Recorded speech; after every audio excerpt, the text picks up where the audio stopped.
Hi, I hope you haven't been waiting long.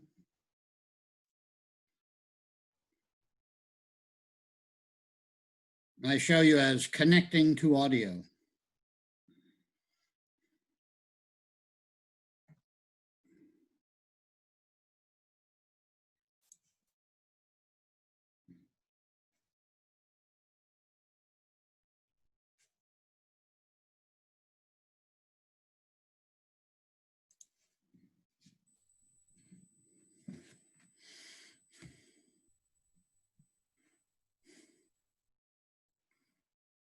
And thank you. I got the acknowledgement from PayPal that my favorite person has sent me. I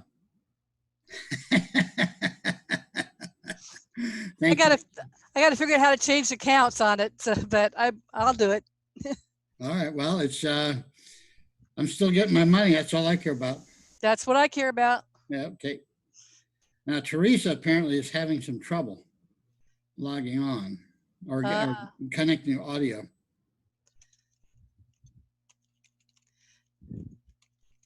You know, I wanted to show you guys something because I'm going to share my screen just for a minute. Oh, hold on just a minute.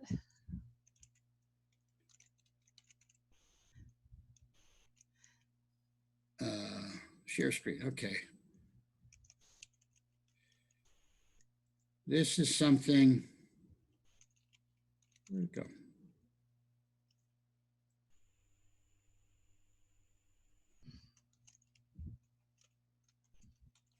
Oh.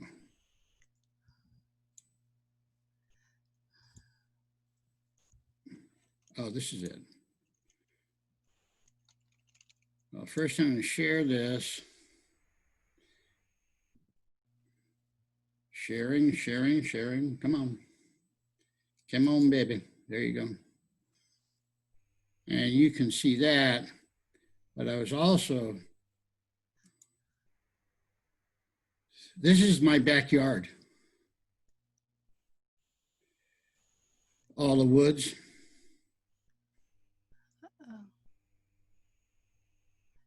You see that, Marty? No, I got this tiny little box here because I was doing something and I've got this tiny little box. I can't make it out. I may have to sign back in. Oh, okay. But I do see your backyard. I can see it, but it's like an inch. Oh, you should be able to. Oh, exit minimized video. There we go. Now we're coming. There we go. Yeah. Okay, there's your backyard. Yes. So there's the backyard, and that's looking from the back porch. And then this, okay. And then this one here is from the spot that the other arrow was on back to the back porch, looking back at the back porch. Oh, cool. And so I got 3.5 wooded acres. This is part of it. This is part of it. There's a whole bunch of pieces of it. But I had a fellow over today looking around in the property to see where I could set up a little target range. Oh, nice. Yes. So I'm going to, so we found out where to do it. It'll be in a place that looks like this because there's nothing in the background from it. Perfect. Yeah. I got myself a Glock 43X. Okay. I gotta figure out how to work it, but I got it. Oh, well, good. All right. Yeah. So what's the caliber? It's a 9mm. It's a Glock. Okay. Well, Glock makes a number of different millimeter, a number of different sizes. It's 43. It's a 43X. Don't know what that means, but 9mm I know. Yes. That's what it looks like. All right. Very good. It's a subcompact. Right. Good for concealed carry once I get that. Well, here I'm going to show you what I have for concealed carry. Hang on. Marty. Hey, Marty, it's Howard. Hi, Howard. That looked more like a cannon than a subcompact. Is that a 9mm or 45? It's a 9mm. Okay. But it's actually It's actually a small Glock. It's not one of the bigger ones. You said it's an X43. No, it's a 43X, which just means it has the regular 43 only has a 6 round capacity. This has 10. Okay. I might have one that has 15 round. Just tried to find one. All the stores I went to had none. Okay, in California, I bought this a long time ago, and then they changed the laws, and I think Yeah, 10 rounds are the capacity. right. So I got to go see if they have some magazines that I can buy that are 10 rounds that It'll will fit. Yeah, function and fit and operate in it. yeah. Um, so this is good. Um,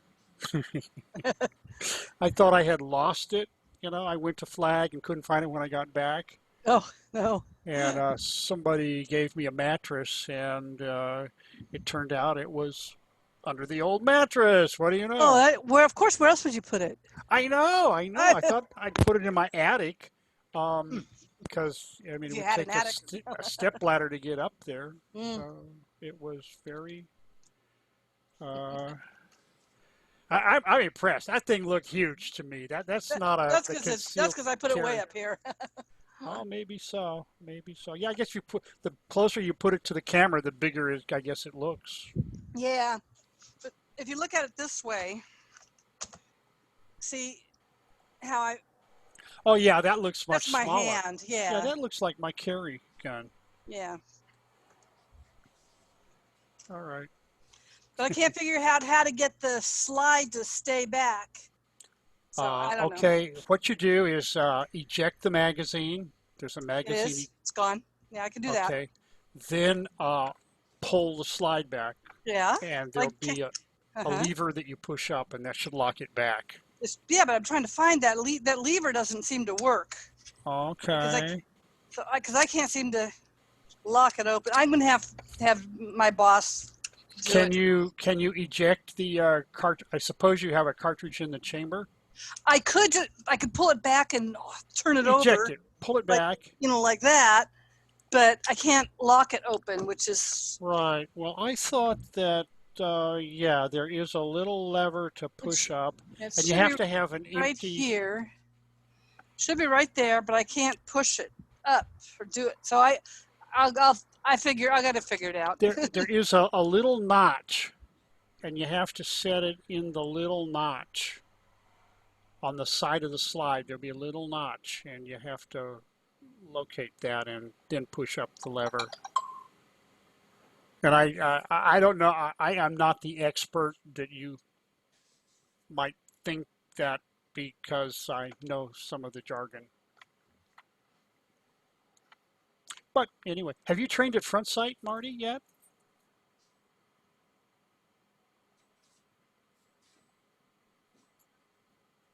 Whoops, where'd my audio go? Hello?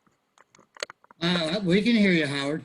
Oh, okay. I thought I had lost sound because Marty wasn't saying anything. Connecting to audio. Marty, this is my little carry.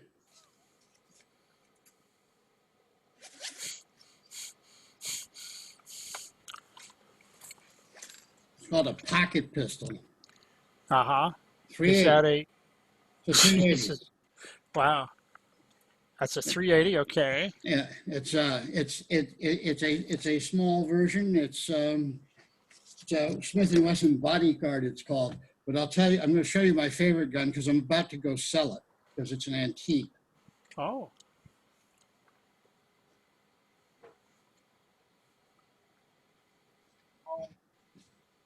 This one,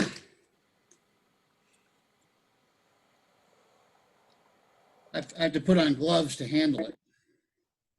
Yeah. But I want you to look at the. Can you see the filigree on that? I can't, oh, let me get real close. Let's see here. I cannot make out the letters. It looks like it's scratched a lot. Oh no, it's not that it's scratched. It's engraved.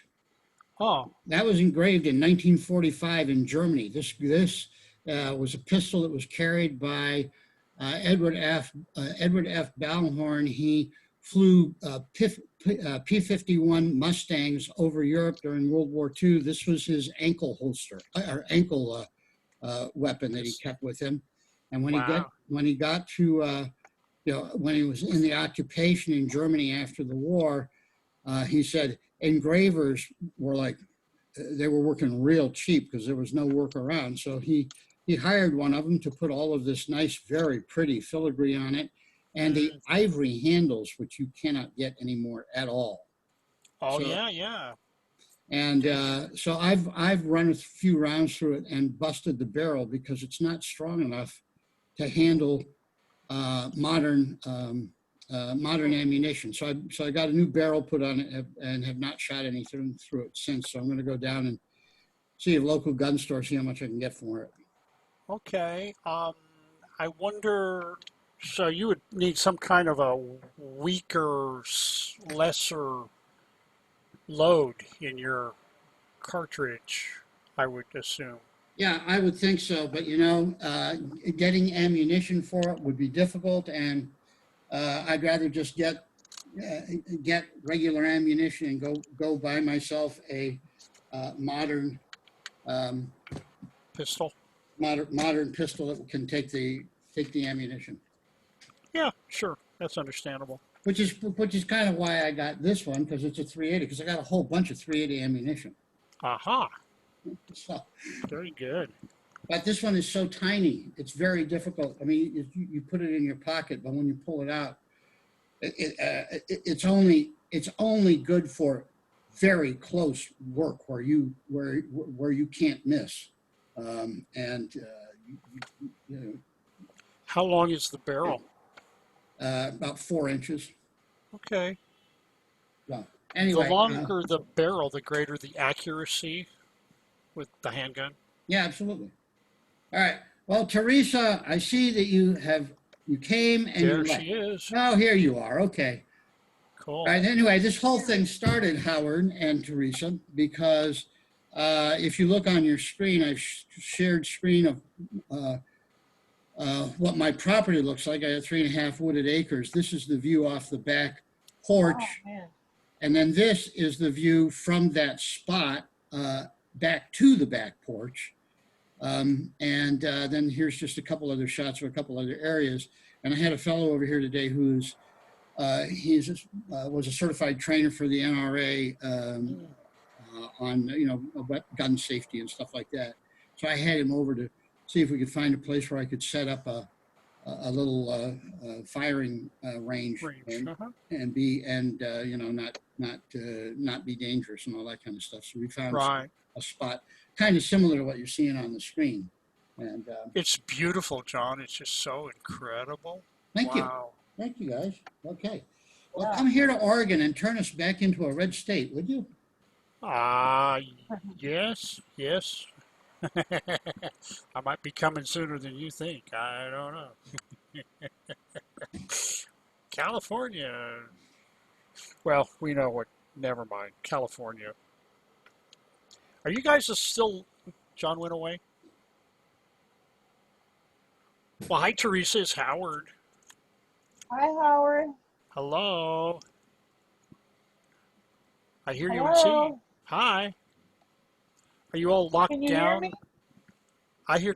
Was that Teresa? Yes. Okay, hi. Hello. You keep saying hello. Can you hear me? Yes. Hello. Can you hear me? Oh, yeah. All right. Two-way comm. Yay. Okay. Yeah. Nice. Now we got to figure out where John went, huh? Yeah, I think I'm going to go fetch a soda. Just 1 second. Okay.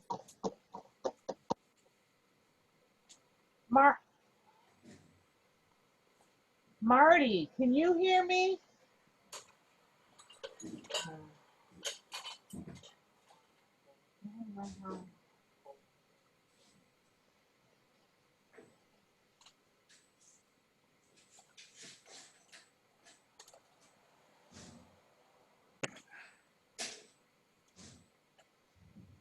Marty, can you hear me, Marty?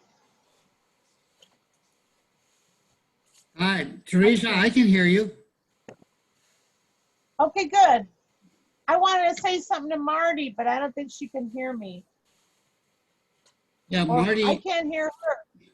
I can't hear her. you can hear her? Because I can't hear her. I cannot hear Marty. Marty, we're having trouble hearing you. Can you hear me now? Yes. Okay. I have one of these Yeah. little things on my phone that gets caught sometimes and goes off. Okay. Oh, okay. So Teresa, go ahead. I just want to ask if I had seen you over at Flag. When? Recently or? Several, 4, 5, 6 months ago. No, because I just moved. Maybe. Well, I moved here in just January. Oh, okay. All right. Forget it. Not you. All right, guys, let's Thought get, I'd ask. if it's all right with you, we'll get the show on the road. Do it. Yeah. And Marty's gone about damn time.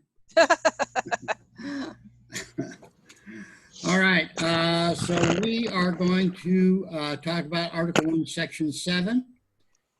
The Constitution has a number of different kinds of clauses and sections in it. There's some sections that are establishing sections. They say, this is a House of Representatives. This is the Senate. This is the Supreme Court, so on and so forth. They also have a number of sections that have that are what you might call substantive powers. You know, this is what things can do. You can do this and you can do that and you can't do something else and so on. And I'm rolling down here to try to get to where we're going to be. And there are other sections which are procedural sections. And they talk about the procedure of getting things done. Probably one of the most important procedure sections in the Constitution. One of the more important is Article 1, Section 7. Article 1, Section 7 talks about what you have to go through to make a law. So we have some key words. Marty, give us the first one. A bill, a proposed law. All right. Sounds pretty simple. Does anybody need a further review of anything else that we've done in the past? Are we all pretty much up to speed? Marty's saying yes. Teresa is saying yes. Howard says yes. And Howard is just a big H on the screen. And I say yes. You say yes. Okay, good. Then we shall continue. So Teresa, tell me about objections at large. Objections at large. All of the objections. Objections in complete detail. Good. Okay. All right. Shelley, nice to see you. Yes, I just got my audio to work. Okay, good. Because I didn't see you sitting in the waiting room waiting for me to let you in. So Yeah. So you somehow hacked into our meeting. So thank you. Yes. All right. So we're doing Article 1, Section 7, and very briefly, I know you've been through some reviews in the past. Yeah. But the brief review on this one is that the Constitution is made up of a number of different sections. Some of the sections talk about established things, like they say, this is the House of Representatives. They are kind of establishment sections. There are other sections that talk about things that you can do. They are called substantive, or they are the substance of it. It's like, I mean, why do you want to establish anything? Because you want to get something done. So they are what it is that you can get done. You can make laws about this, but you can't make laws about that. Those are the substance of the real reason that we're doing this. And others are procedural sections. And Article 1, Section 7 is one of the procedural sections, having to do with the procedure of how you do something. So, and we're right here on the keywords. You can see, I assume that you can see what's on my screen here? Yes. Yeah, okay, good. So you tell us what revenue is there. Me? Okay. Yes. Revenue, money that comes in, income. A government makes most of its money, its revenue, by collecting taxes. Good. All right. So, all right. So those are the words. Now we're going to do in Article 1, Section 7, and we'll do the first clause of that, which Howard, you want to go ahead and do that one? Yes. A bill becomes a law. Section 7. All bills for raising revenue shall originate in the House of Representatives, but the Senate may propose or concur with amendments as on other bills. Tax All bills, right. What's that? tax bills originate in the House. Why might that be a good idea? Yeah, okay. Well, that was the question I was going to ask. Why might that be a good idea? Anyway, But they're the closest to the people. they are the closest to the people. That's exactly true. But why do you care about being closest to the people? That is what they are. But why does that make a difference? Well, because representatives are more easily replaced every 2 years. A senator is every 6 years. And the point being that if the people really objected to getting overtaxed, they could take it out on their congressional representative. Okay, good. I have another thought that kind of adds on to those. Unless Shelley or Teresa would like to weigh in, and You can go ahead. there's okay, good, all right. The House of Representatives. Okay, so all laws are going to be made by the Congress. Congress is the House of Representatives, and the Senate. The Senate, according to this, originally the way it was originally set up, the Senate basically represents the states, the state governments. If the state governments are going to raise a tax, the tax is going to be raised on the people. So no matter who it is, no matter what the tax, where the tax comes from, or what it's on, or who it's about, it's going to be the people that are going to be the ones that pay it. So therefore, any tax, they figured on this, should come from the representatives of the people. You can't have the Senate saying, hey, let's have a tax on this, because it's not going to affect the states, but it's going to affect the people. It has to come from the people. Does that make sense? Sort of.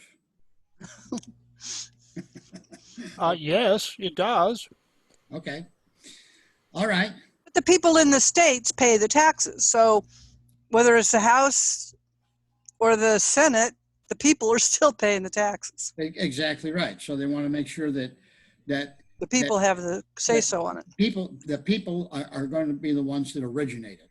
The people Right. are going to be the ones that say it first. But I do like Howard's idea that you can replace them every 2 years. Mm-hmm. That's a good idea. All right. Let's see. Next, we'll have who's going to read next?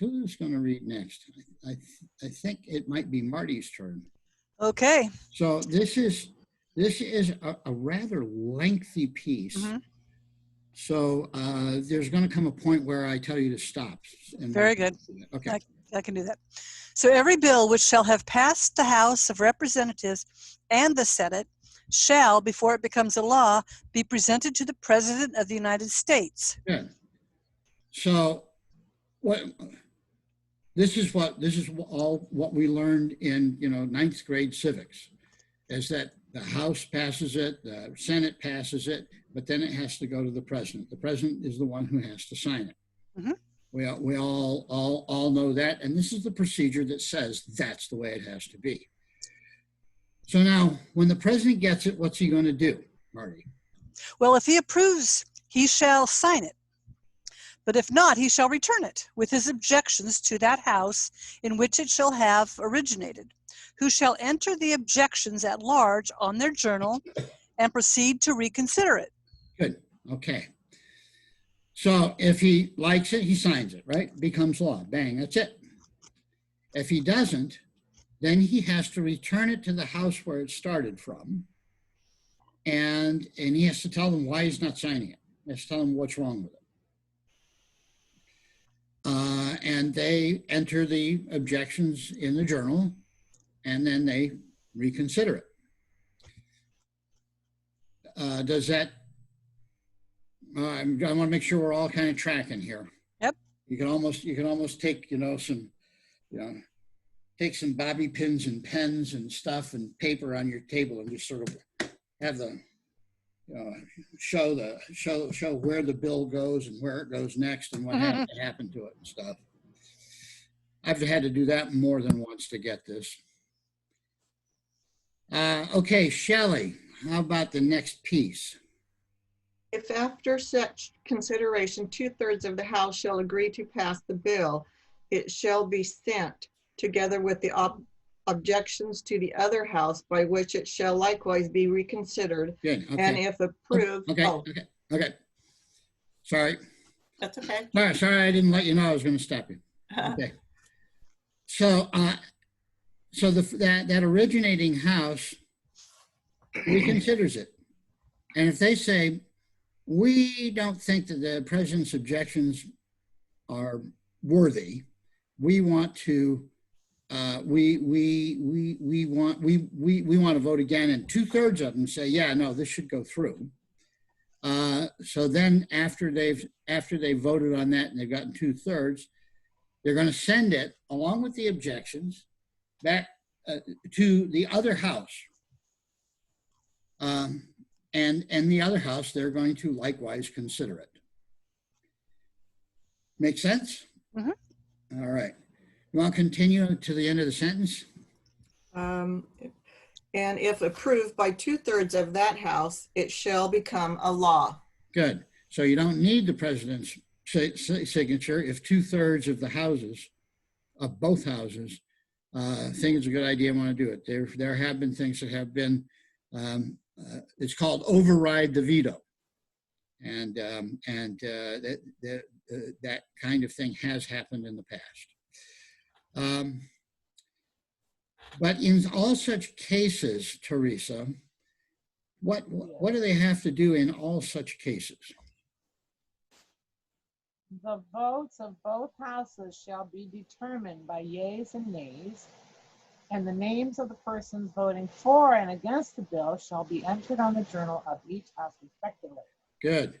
So they want to make sure there's no, quick Voice count. Yes, exactly. Account. They want to make sure that we're going to have it on record. Who voted yes? Who voted no? Whenever you're doing an override of a veto, we have that point of Transparency. Recording it. Okay. Yeah. I wish to say disapprovingly that the stimulus bill was passed by a voice vote and not by a roll call vote, which That's true. offends me and Offends many me. other people, I think, too. Mm-hmm. Well, there you go. What's the Sometime- voice? I have a question. What's the other, what? I missed something. What's A voice not vote by, where they just say yay and they'll say nay, but you don't know how many actually say yay and who said yay or who said nay. So you don't know how your representative actually represented you, whether he said yay or nay. It just was a general voice. As opposed to a recorded voice. As opposed to recorded. Yes, that's right. And the speaker, whoever's chairing the meeting, will say, the ayes have it or the nays have it, the yeses have it or the noes have it. And wait, yeah, go ahead, Teresa. do they do this all in one group? And they, like on a talent show, this one's louder.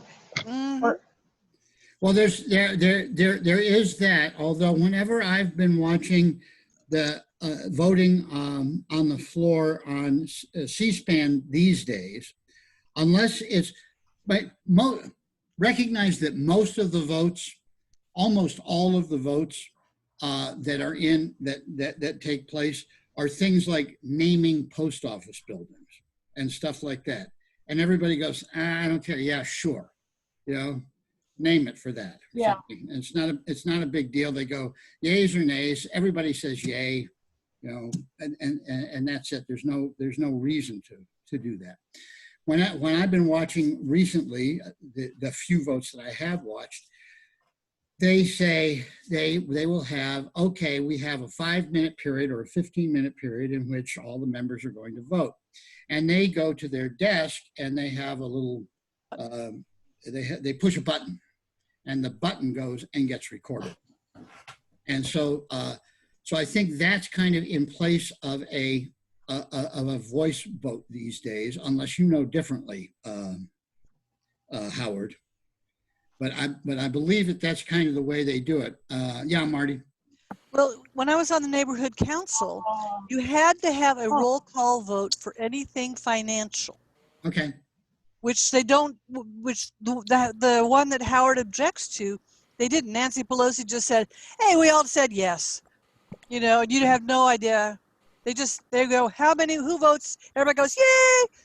And everybody goes, nay! They go, well, the yays have it. So, and that's not technically legal.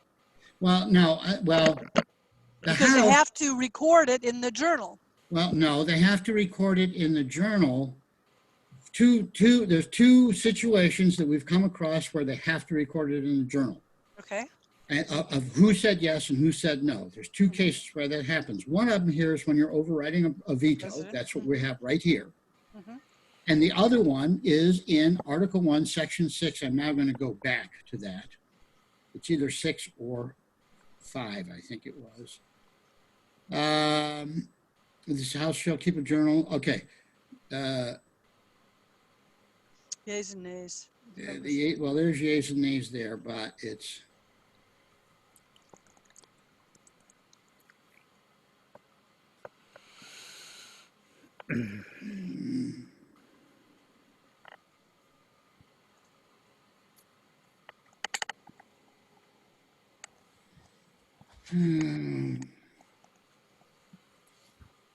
I thought it was here. Was it for but do you remember? Do you being recall? able to take recess or something? I'm sorry. No, So it was no. what it was is that. Let me see. I think it might have to do with the quorum. There's a quorum to do business.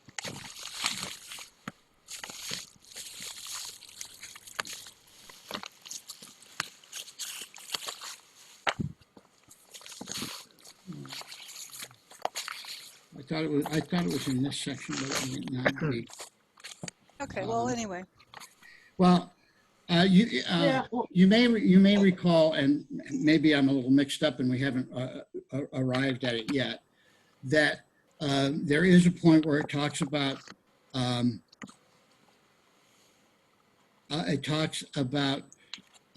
votes being put on the record. And if 1/5 of the representatives present demand it, then they'll have an actual roll call and have it recorded who voted for what. If you have 1/5 of them do that. So there's nothing in the Constitution here about Congress having to do anything special for money things like your neighborhood council did. Can I clarify something? Yeah. So the thing that went with the stimulus, the vote for the stimulus as an example. So what happened? Like everybody yelled out their votes and supposedly Nancy Pelosi was writing it down and then we believed her? Or you know what I'm saying? What was mechanics? Was it every person said it and then somebody kept a tally? Or Well, here's the thing. I didn't see that vote, so I don't know.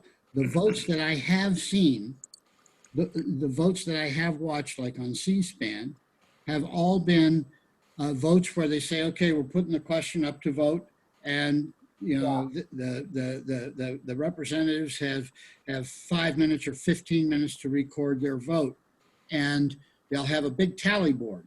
and it's just, they're going yes and no's. And some people were pressing the yes button and some people were pressing the no button until finally everybody is voted. And it doesn't say there who voted for what, but it does have the total voted of the total for each side. So I don't know, Howard, what you saw that said it was a voice vote. Well, I watched the proceeding. It was a voice vote. So All it those, was people shouting out. yeah. Massey from Kentucky put forth a motion that there would be a recorded vote. Roll call And, vote. or maybe he even wanted to do a quorum if there were enough people there to actually vote on it. But he was overruled by the speaker, and the speaker, Pelosi, then said, all those in favor say aye, and big loud ayes, and then all those opposed say no or nay, and then there were a couple of voices that said no or nay, and she said the motion is passed. Wham the Okay. gavel. Okay, all right. Good. I have a question. So hang on. So Teresa, did that answer it? I guess so. I guess in that case, it was obvious that the yeses were more if Howard was a witness to that. But there were only Yeah, two I people. saw it. It was, Just the way Howard described it. Exactly right. The only two things that I know of that where you have to actually record them is, here it is. It's right here. The yeas and nays of the members of either house on any question shall desire 1/5 of those present be entered on the journal. So if Massey had gotten, 10, 20, 30 other people with him and said, no, we want to have that, then they would have had to put it on, but they didn't. They didn't get enough people to do that. Okay, I get it. Okay.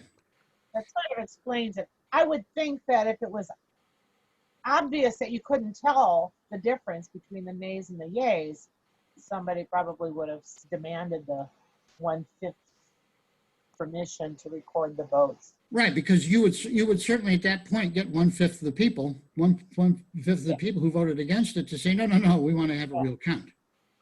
Yeah. Okay, I think I got the picture. Thank you. All right. How you doing there, Shelley? Good. Okay. Howard, did you have a question still? John, does the Senate do that too, or do they have? I don't know the rules of the Senate. I think I have heard the roll call being called in the Senate, and they say something like, Mr. Kennedy of Louisiana, and he'll say Yay. aye or nay, and then Right, it'll be right. Mr. I don't know. Yeah, no. And I imagine they probably do that in the House as well, but they don't have to because each House makes its own rules. Right, but there are 435 representatives, right? Yeah, And, right. well, that would be a long roll call. So that's It would be 4 times longer than the senators. Yes. That's why Yes. they have the buttons, and the buttons would record yay or nay, so Yes. they can tally them. Yes. Exactly right. Exactly. makes right. sense to me. Okay. Very good. So where were we at in the middle of this thing? In all cases, okay, but in all such cases, the votes of both houses shall be determined by yeas and nays. Names of the persons voting for and against shall be entered in the journal. So this is the other place where you have to have the names on the journal is in the case of an overriding a veto. Okay, Howard, read this next part, which is right where my cursor is. Show your cursor, John. Wriggle it around a bit. If any But- bill, Okay, thank you. If any bill shall not be returned by the president within 10 days, parens, Sundays excluded, in parens, after it shall have been presented to him, the same shall be a law in like manner as if he had signed it, comma. Okay. So at this point, just stop at this moment right now. Now, why do you think they have that little clause in there? What would be the value of having that little clause in there? If the bill is not Well, so you're returned, not waiting forever. all right, So you're not waiting forever. yeah, there you go. There you go, Teresa. Exactly right. That's so that the president doesn't run doesn't overpower the Congress. Exactly right. That's exactly Right. Yeah. That's one of the checks and balances. Him signing it is a check and balance against Congress. Him having to do it within 10 days is a check and balance on him Exactly. Yeah. or her. Mhm. What? I just thought since there's 5 of us here and two We of have a them majority, ladies. and only 2 of them are of the male persuasion. Okay. Okie dokie. We're in Well, I trouble know now, I Tom. am. I don't know about you, Howard. Here we go. Uh-oh. I sometimes wonder myself. Okay. And moving on. So if he doesn't do it, Same shall be a law. it shall become a law. And then here is the final piece of that, starting from unless. No, in like manner. Start from Oh, in in like like manner. manner as if he had signed it. Exactly right. So it becomes law as though he had signed it. And, unless, and I think Howard's going to finish this. Please, unless the Congress by their adjournment prevent its return, in which case it shall not be a law. And presidents have been known to do that. It's called a pocket veto, where they Right. just put it in their pocket. They know it's 5 days before Christmas recess. They don't want to really Fly back and override the veto. Yeah, they know that he knows that he doesn't, politically it wouldn't be real smart of him to veto this bill, whatever it is. But so he just holds on to it, doesn't sign it, let them go on their adjournment, and then he and then it doesn't become law. They could next session start all over again from scratch. Of course, Redo it. of course, and it's not been. That's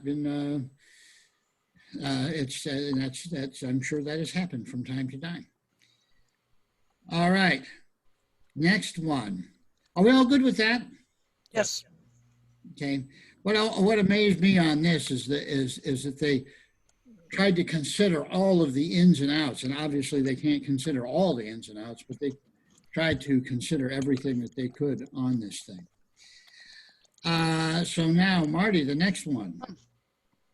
Every order, resolution, or vote to which the concurrence of the Senate and House of Representatives may be necessary, except on a question of adjournment, shall be presented to the President of the United States. Okay, now, why do you think that they might have added this in?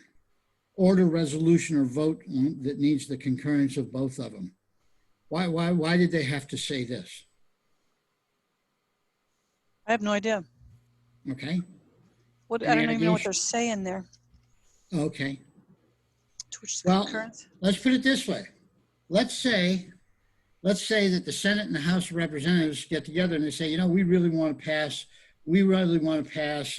some law having to do with, eyeglasses cases. And here Okay. we go. Here's eyeglasses cases. And we want to pass a law on this, but the president's never going to sign it. Mhm. So we're not going to call it a law. We're going to call it a resolution. Mm. So we can get around the president having to sign it by just calling it a resolution. Mm. So I think that's why they put that in there. Okay. Does that make sense, Shelley?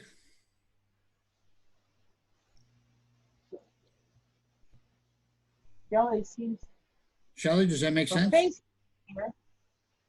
Oh, Shelley looks like she's frozen. Are you frozen, Shelley, or are you here? Whoa, Shelley's gone. Yeah, she had to reboot. Okay. All right, anyway, that's... Teresa, I think Teresa was saying something. Teresa? Yeah, Teresa, I'm sorry, go ahead. Oh, no, I was just saying, looks like Shelley's gone. Oh, That's yeah. all. That's all. Yeah, right, yes, right. And by the way, Shelley is Oh. not of our faith. Okay. In fact, She when, what? I didn't- when you're on, I would appreciate it if we considered that there's going to be somebody on who is not. Sure. There usually is. Yeah, there usually Oh. is. There usually is. Exactly right. All right.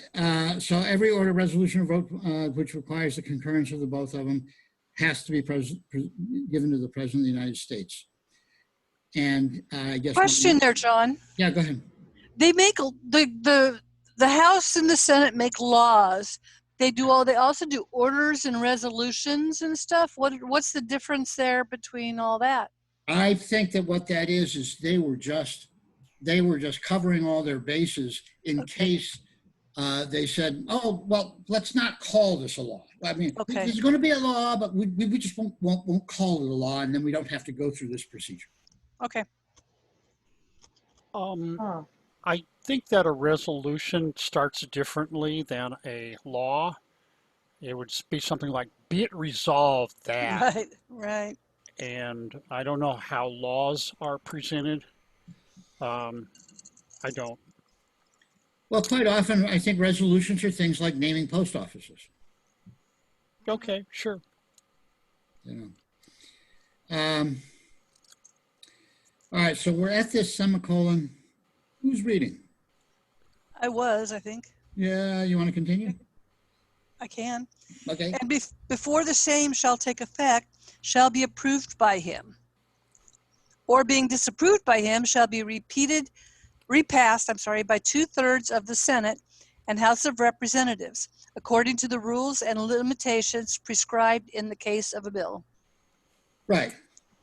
So in other words, anything that you have to do, I don't care if you call it a resolution, I don't care if you call it an order, I don't care if you call it a hula hoop, it's got to go through the same thing, that paragraph above that we just had.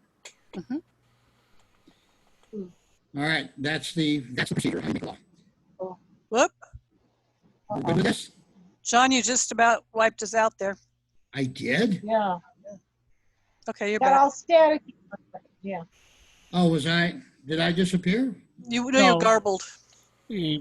Oh, I see. All right, we're starting to get a little bandwidth problem here. Okay, You guys are coming through clear to me. good. Yeah, everybody else is. Good, okay. Just that one time. All right. Good. Shall we move on to Article 1, Section 8? Sure. Teresa? Move it up. Article 1, Section 8. Move up the document, John. Okay. Oh, this is a little thing that I found on someplace about, it just goes through the steps that we just talked about. And so now we're going to go to, we could do the questions.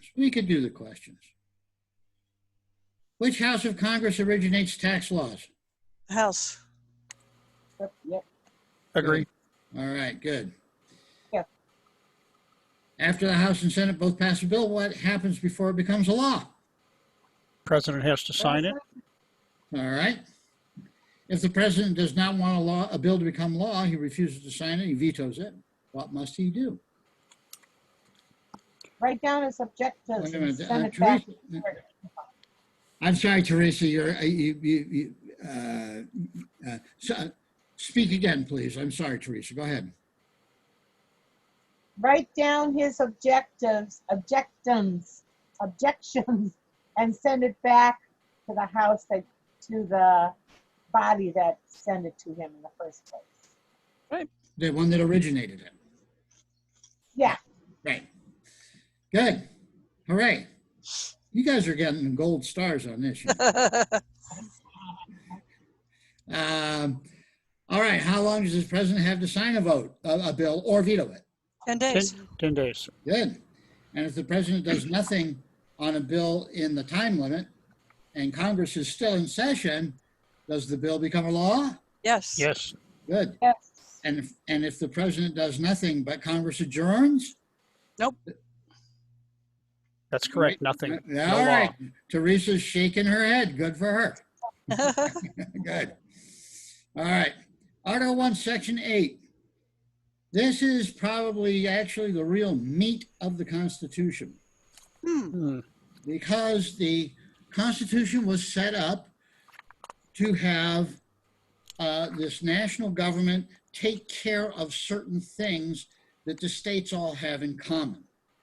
And to be able to, well, you know, they want to establish justice, and they want to promote the general welfare, and they want to do a number of things as it's talked about in the preamble.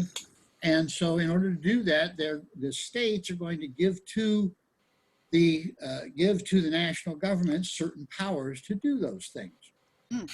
Yeah.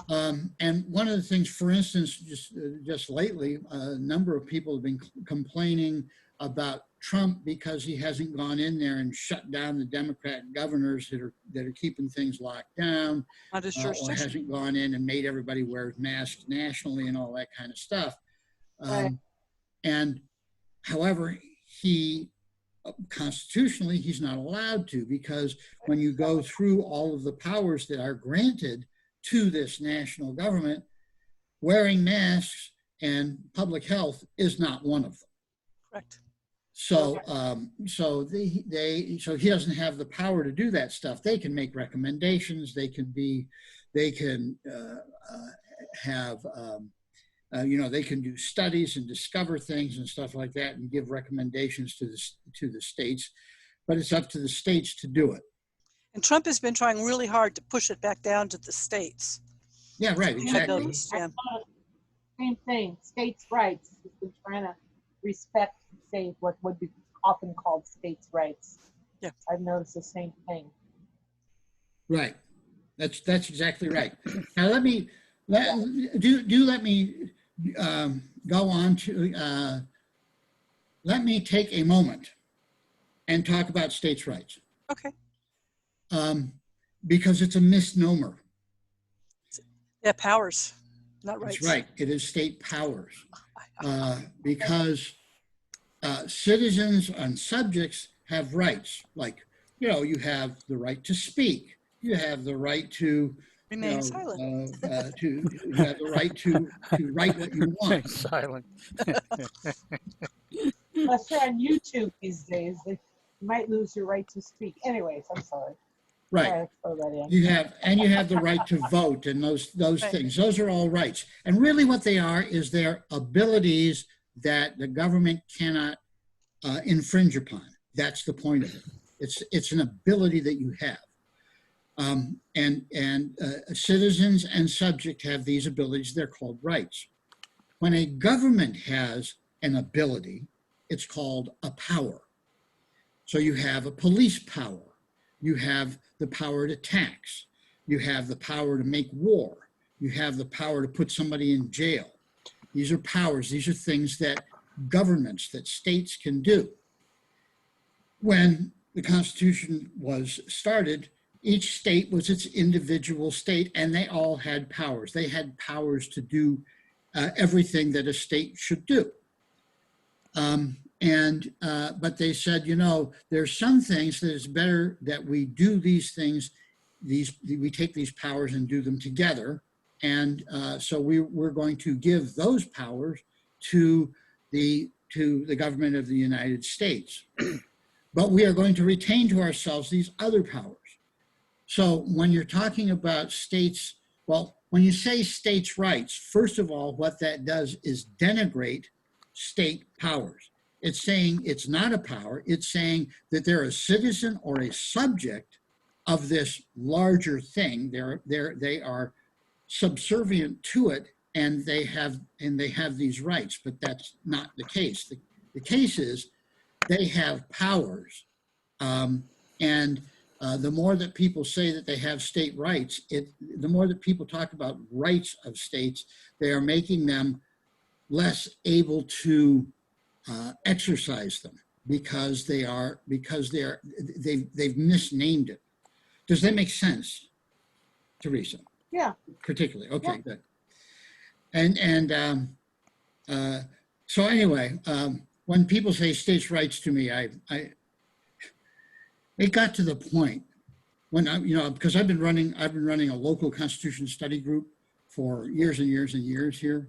And it got to the point when somebody new would come in and they'd talk about states' rights, and I would just stand back, and somebody else in the group would would start telling them about it's not really states' rights, it's state powers and stuff.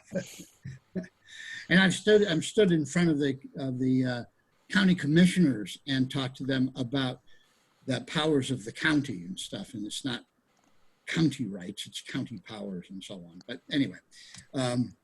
So anyway, I do hope that you put into your speaking state powers when somebody brings up something, but that's up to you. That's up to you. At any rate, what's Article 1, Section 8 is about is those powers that the state government gave to the national government because they figured they could do them better in common all together as a united states instead of each state doing it on their own. So we're going to list what those things are. We aren't going to get very far on it because we're coming up on our time, but we'll just get started with it. All right. Okay. I didn't hit you too hard there, did I, Teresa? No, you just clarified. Yeah, I'd heard that. And actually, when I had heard states' rights, start hearing about it, I did look in the Constitution, and but the idea came across for me, and I respected it, you know, Okay. because I never thought about the whole thing before. But now you've just further clarified it, and I see what you're saying. And it's a little bit you're right, it's just kind of a misnomer.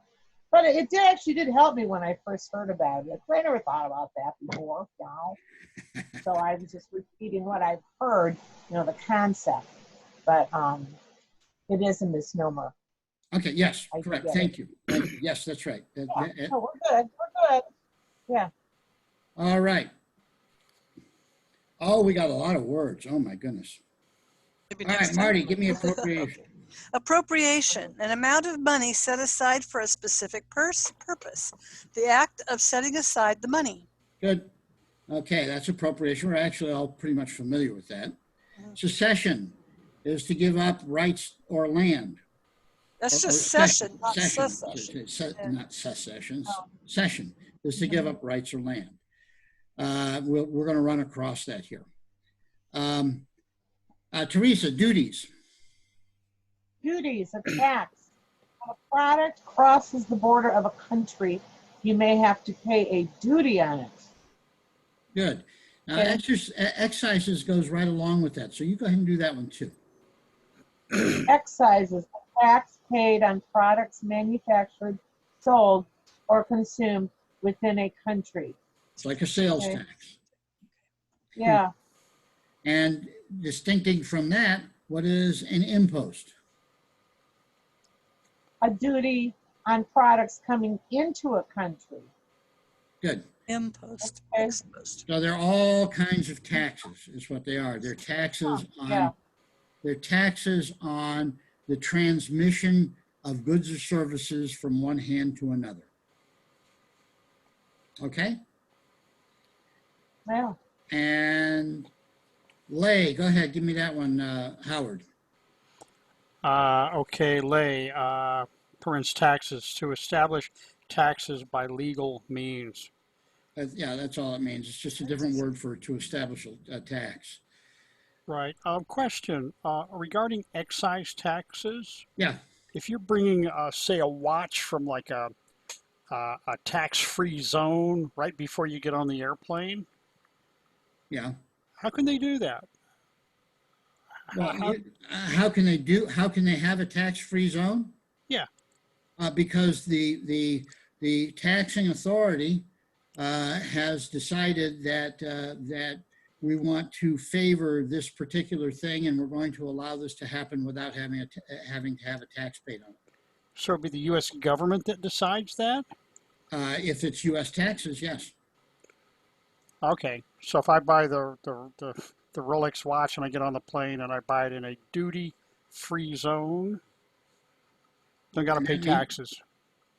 That means there's no tax on it, right? Okay, good, good. Thank you. That helps. Okay, okay. All right, and I'm going to let Howard do this one too, because I think he's going to enjoy it. What's the Yeah. next one? Letters of marque and reprisal. Yep. In 1787, if one country went to war with another, it could issue letters of marque and reprisal to a private citizen, giving him the right to attack the shipping of the enemy. Without such a letter, the privateer would be a pirate. So somebody who has a letter of marque and reprisal is a privateer. They are heroes. They are. You know about the Spanish Armada? Remember, Yes. 1588 or 1588. whenever it was, and Queen Elizabeth was there, and we're going to get attacked by the Spanish, and the Spanish sent this huge armada up there, and they were just going to wipe out England, and they And didn't. the Netherlands. And they didn't. And you know why they didn't? God Letters of inter- marque and reprisal. That's exactly right. Thank you, Marty. Well, It was every kind of obvious, ship- wasn't it? every ship in England was requisitioned, that was seaworthy, to be there to turn back the Spanish Armada. That's right. The Roanoke colony was not resupplied because their ship was requisitioned by the crown to fight the Armada. So Right. it took them another year to get back with supplies to the Roanoke colony, which had dematerialized in the time being. Okay. I mean, they All were right. serious about that. Stop the Armada. Yes, And they were outnumbered. And Yes, the yes, hand they of were. God struck the Armada down. Well, Yeah. actually, it was the hand of very small British vessels who could shift in and out from around these great big lumbering man of war, and the man of war couldn't. It would be like it's like a horse trying to The horse fly. trying to swat all the flies. You know, just couldn't get them, and finally the flies brought them down, and it was because the Queen said gave out all of these. Now I don't know if they actually had letters of marque and reprisal in every one of them, but it was that kind of an idea. And letters of marque and reprisal make basically a citizen navy kind of thing, where Can we define marque and reprisal? well, you have a mark. You have gotten a mark, from the king or the queen or the Like or a the- check mark or something? Or I'm not sure what the mark means. Well, I believe what it was is you had a piece of paper. What the letter was a piece of paper, and it had a stamp on it. Stamped from mark. the king. That's the mark that you got, and the mark allowed you to then do reprisal on Okay. the king's enemies. Okay, thank you. And so, one story, kind of gruesome story about that is there was somebody who's known as a pirate. I don't know, Blackbeard or one of, no, it wasn't that, but some guy who was fighting, who had a letter of marque and reprisal from the English king. And he went out and he was doing marque and reprisal things.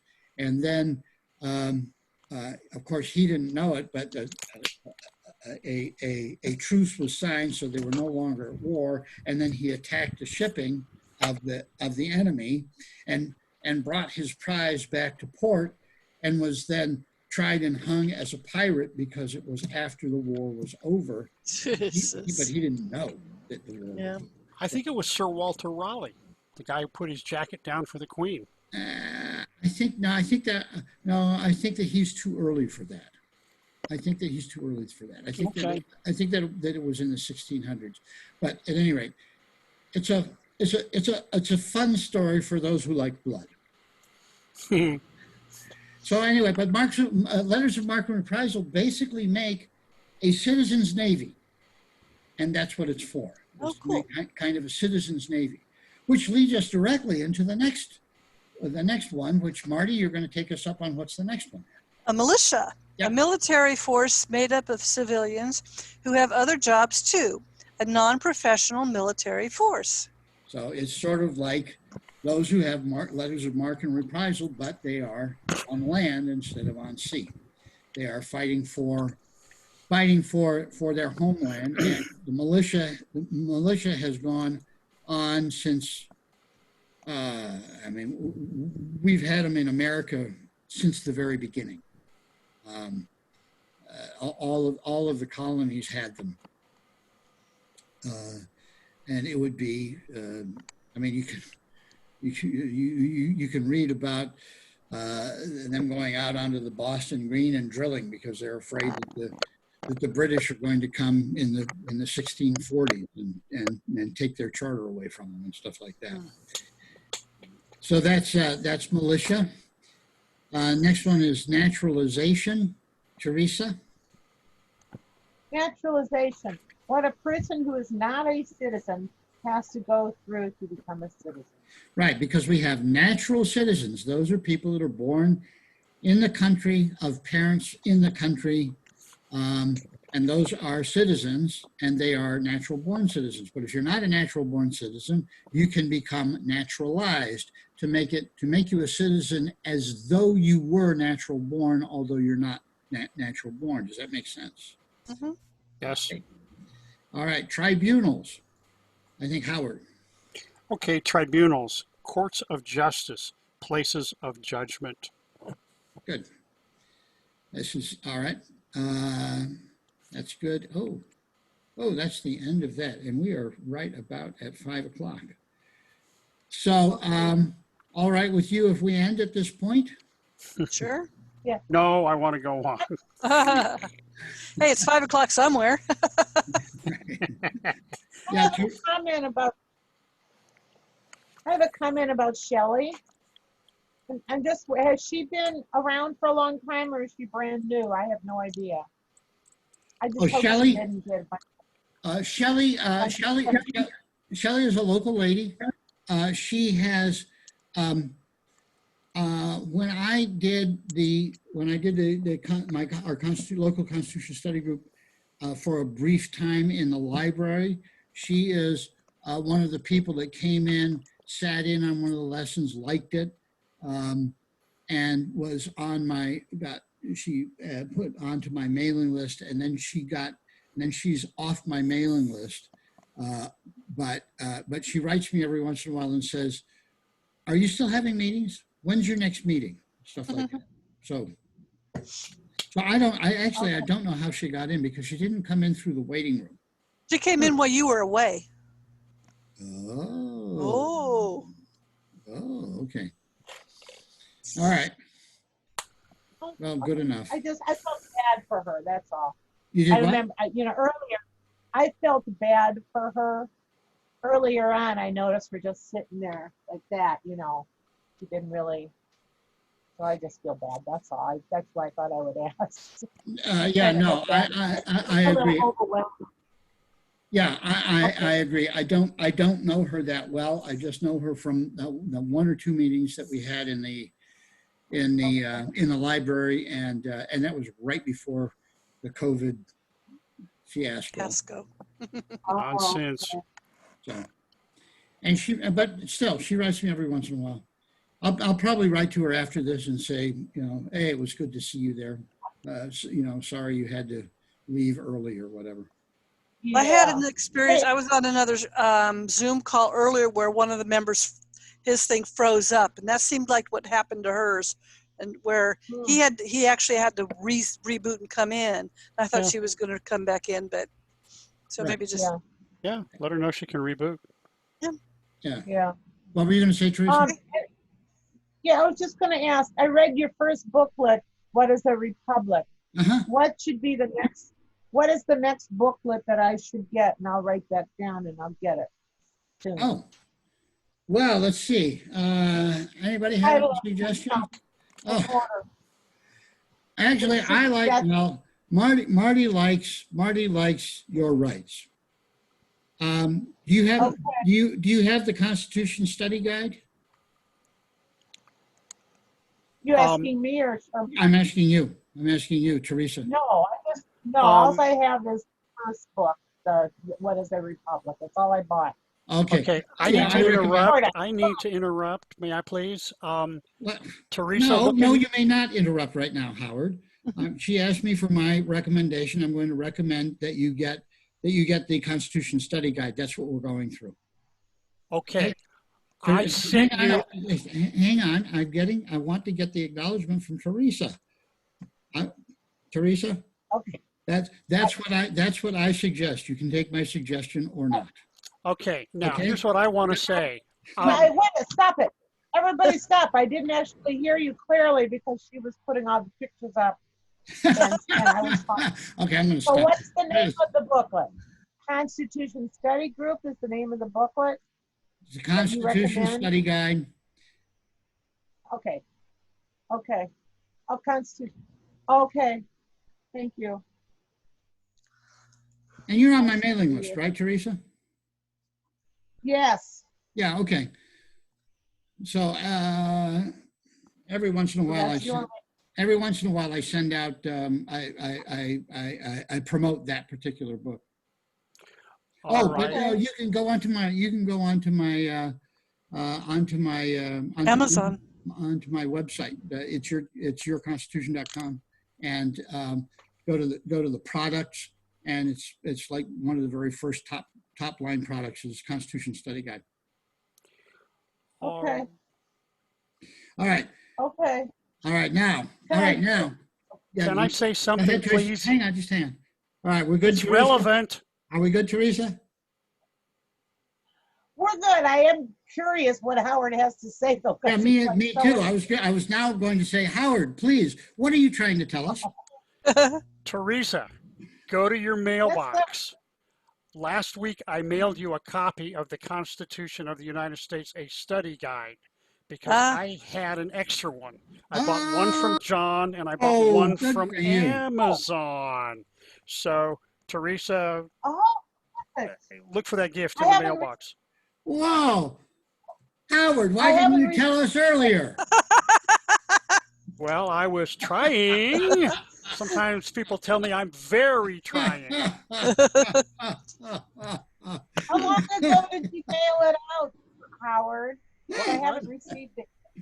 Oh, When did Mailed you it about Wednesday or Thursday or something, and it went as a book rate.